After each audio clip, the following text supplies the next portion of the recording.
Thanks for checking out the Brad and John Show podcast. This segment of the show is brought to you by John Combest's book, Stalking, Harassment, Internet Trolling, A Guide to Recovering and Rebuilding After Online Attacks. It's a great reference if you've ever been the unfortunate target of a social media attack. It's available on Amazon. Just search John Combest. That's C-O-M-B-E-S-T, John Combest, and the book will show up in your search results. Now it's time for another segment of the Brad and John Show. Can you handle it? I'm Eggburt, the owner of this station. Check out my website at eggburt.com. That's E-G-G-B-U-R-T, eggburt.com. Now it's back to Brad and John. Check out their website at bjshow.co. The BJ Show? Come on, guys. Anyway, here's B and J. We are here. I am the non-offensive one. John is the offensive one. In case you want to figure out whose voice is which. Brad, can I give you a rare moment of personal disclosure here? Yeah, go ahead. I know a female, and I'll stop there, who once told me that I was polarizing. And I looked at her, Brad, and I looked in her eyes, and I told her, that is the sweetest thing you've ever said to me. And I'm having like goosebumps thinking about it, because if you're polarizing, Brad, that means at least some people like you.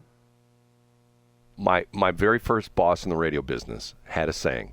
He says there's 3 impressions you can make in life: good, bad, and none. And none is always the worst. Oh, it's always the worst. Right. Hey, speaking of being offensive, Brad, one positive thing I will say about St. Louis Public Radio that I haven't said before, because most of what we do is talk about how great St. Louis Public Radio is. Sarah Kellogg on this podcast with Denny Hoskins, at one point, Denny says something, and Sarah has an improv question back, and she sounded like a real person. She sounded like a human. She didn't sound like an AI voice that was reading her questions from a piece of paper or a computer screen. She sounded very human. And, we've talked before about radio voices. You're never supposed to talk about anybody's voice, especially a woman, because that's mansplaining. But we've talked about, and I've tapped Nieves a little bit, because I love Brian. But when Brian goes into his radio gimmick voice, it's unlistenable. Well, but when he talks like he's actually having a conversation, you can't beat it. Sarah Kellogg, when she was talking to Denny Hoskins and asking him follow-up questions, sounded like a human being. I think that's what people like to listen to, Brad. And she doesn't normally sound like that, is what you're saying? Well, I'm saying that she's clearly reading her questions. And I think it's great that somebody gives a lot of prep, because Lord knows you and I don't, Brad. But if you're a serious reporter, I know you want to read your questions, but maybe sound like a human. And so I think she did a really good job with Denny having that conversation when she sounded human, Brad. It's funny. I've got the audio on that. You want to hear it? Oh, I do. Here we go. Not just they can do that on our airwaves, but that they can do that as one of us, as badge-carrying employees, as paid contributors to our sacred airwaves. I'm sorry, that wasn't Sarah. That was badge-carrying employees. That was Nicole Wallace. Now, did you know, though, Brad, at St. Louis Public Radio, they do not issue badges? They issue. No, I'm not going to say it. Were you going to say tote bags? No, that's even funny.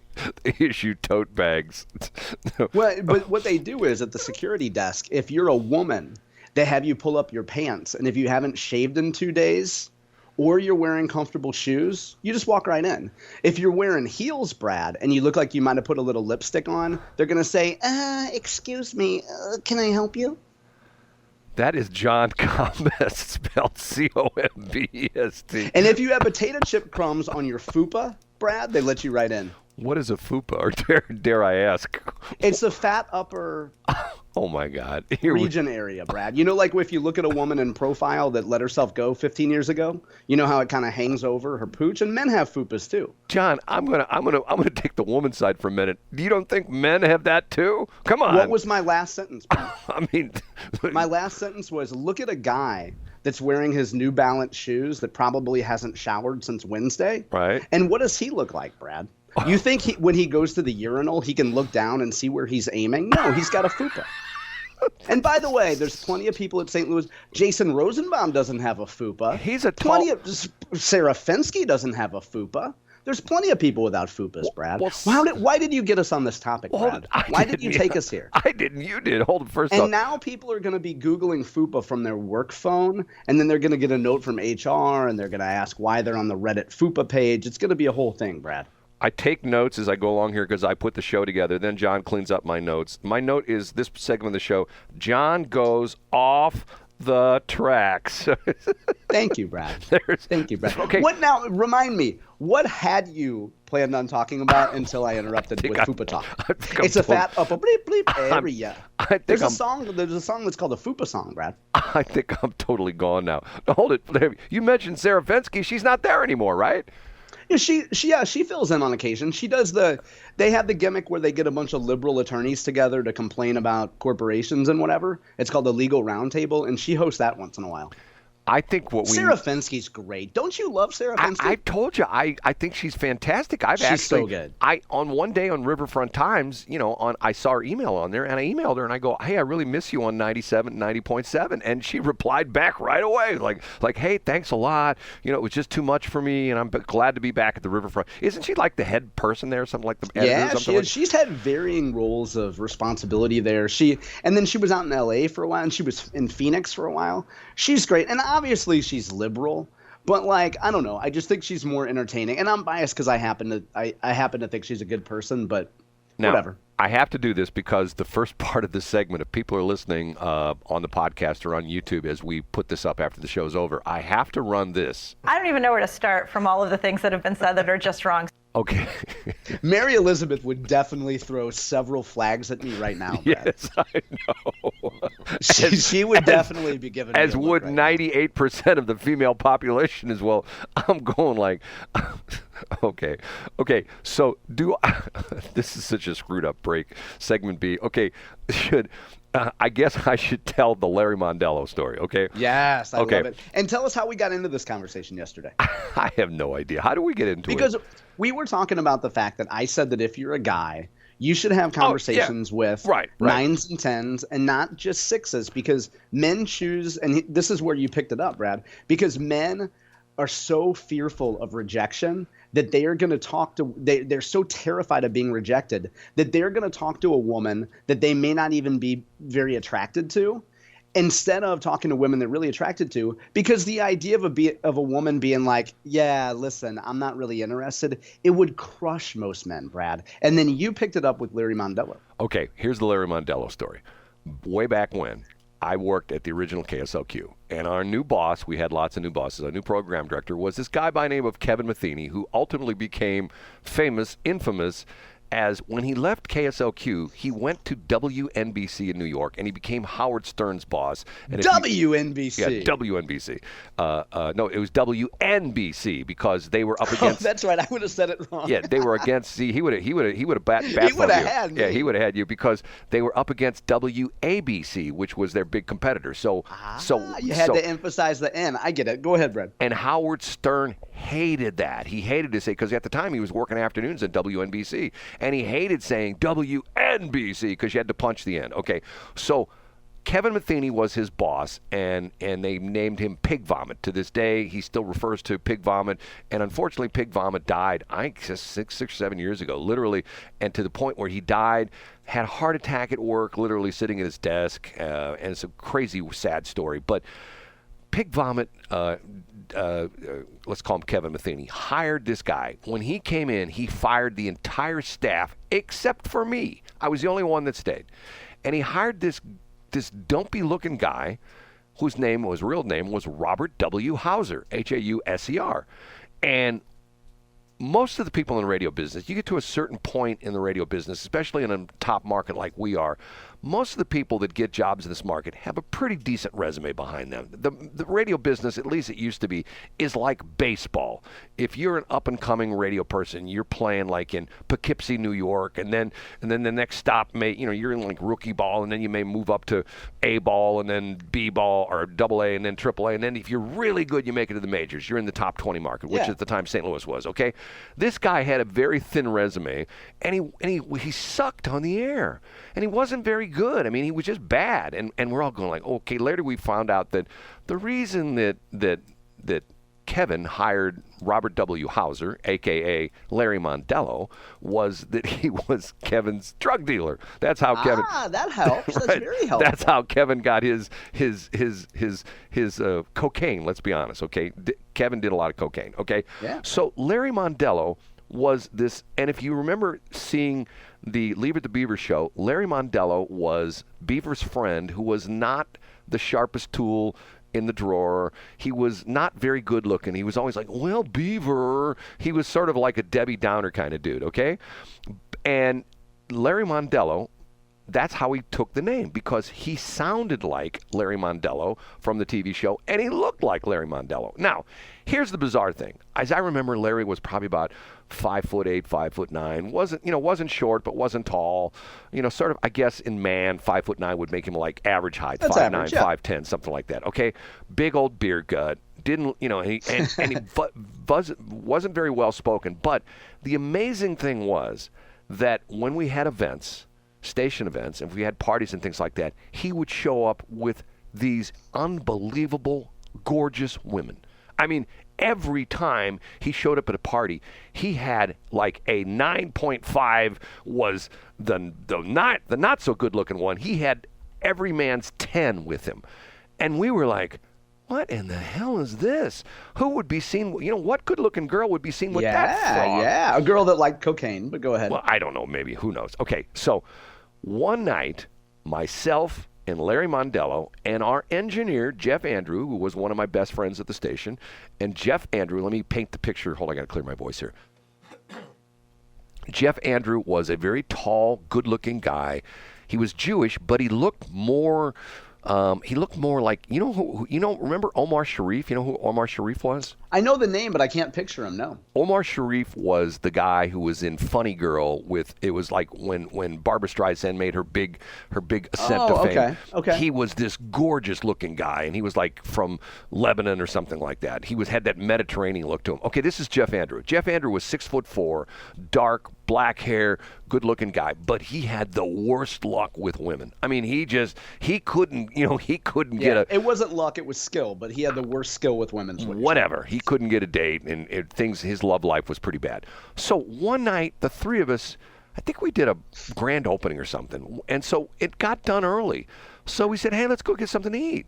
So myself, Jeff Andrew, and Larry Mondello go out to eat, and I could still remember it like it's yesterday. We're sitting in a booth. I'm sitting next to Jeff. Jeff's at my left, and once again, Jeff's the good-looking guy. Guy across the booth is Larry Mondello, dopey-looking, goofy-looking guy, not the sharpest guy. And Jeff says to him, just comes right out and says, Larry, how in the world do you get these beautiful women to go out with you? And I sort of looked at Jeff and looked at Larry, and I go like, damn, this is going to be a good answer. And Larry did the cocky head swagger, you know what I mean, saying the thing like that. And he says, I swear, he said 4 words.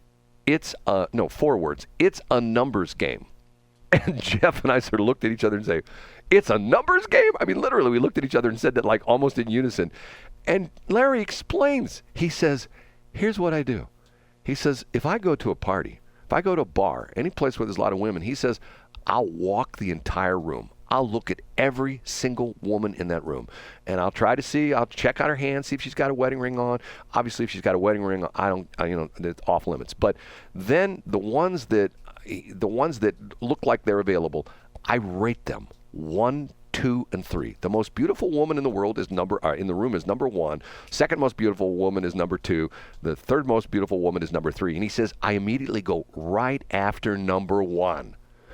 And we're going like, okay, this is BS. And Jeff, I think Jeff even said, okay, I think he said that was actually, the words actually came out. That's BS, but he didn't say BS.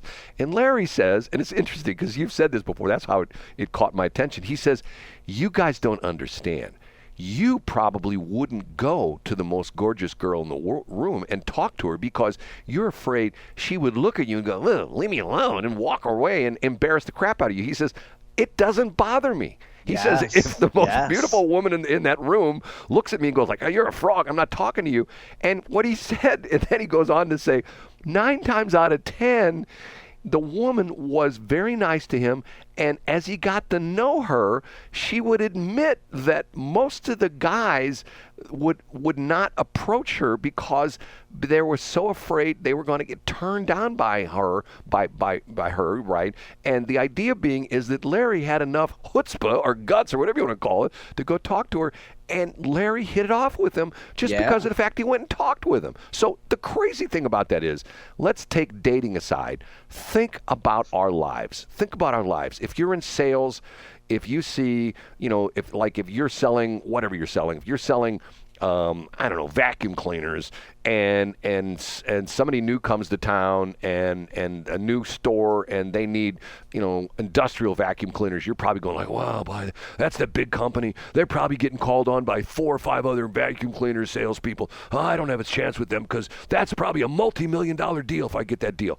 We talk ourselves out of things. And you said that yesterday, that guys especially look at a gorgeous woman and go like, oh my God, she'd never talk to me. Absolutely. She'd blow me off. I mean, she'd say, dude, get out of my face, or go, hey, go, what's... Go F yourself. No, what's the... There's a guy who, anyway, I can't remember. There's a comedy line in there. But see, that's the Larry Mondello story. And the crazy thing. Yeah. And so, but also, and the worst part of it for attractive women and like the hottest women will tell you this, the worst thing that those guys do, sadly, after they self-reject, right? So they eliminate themselves from the pool of men that could go approach her and get to know her. The worst thing is, Brad, they stand there with their guy friends and they hold their beer bottles, in front of their genitals in some sort of fig leaf pose, and they just stare at her. They creepily stare at her. So if you're at a political fundraiser and there's a super hot chick, she's probably the fundraiser, first of all, because every political fundraiser is, well, anyway. But she's probably the fundraiser. And the guys just stand there and they're in a circle and they just stare at her and they just leer at her. Because you know what? She's above them. They pedestalize her. And they think, God, I could never hook up with her. And think of the beautiful moments and the beautiful things that could come, Brad, the things that could come if you actually went and spoke to her. Okay, John, there's a story that I saw yesterday that I want to because, see, the Larry Mondello story to me has so many far-reaching implications because of the fact that how many times in our life do we think I could, and to the point where, let's say these people run for political office. How many people would say, I can never run political office because nobody would vote for me? I could all the time. I could never be the homecoming queen or king because of the fact that I'm not as good looking. I could never be the top salesperson in my office. I could never be the person that lives in Ladue. I could never be the person that drives a Ferrari. You know what I'm saying? I mean, and so many times people, we defeat ourselves. Anyway, I'm getting sidetracked on that. Okay, we have to move on. Thanks for checking out the Brad and John Show podcast. This segment of the show is brought to you by John Combest's book, Stalking, Harassment, Internet Trolling, A Guide to Recovering and Rebuilding After Online Attacks. It's a great reference if you've ever been the unfortunate target of a social media attack. It's available on Amazon. Just search John Combest. That's Combest, John Combest, and the book will show up in your search results. Now it's time for another segment of the Brad and John Show. Can you handle it?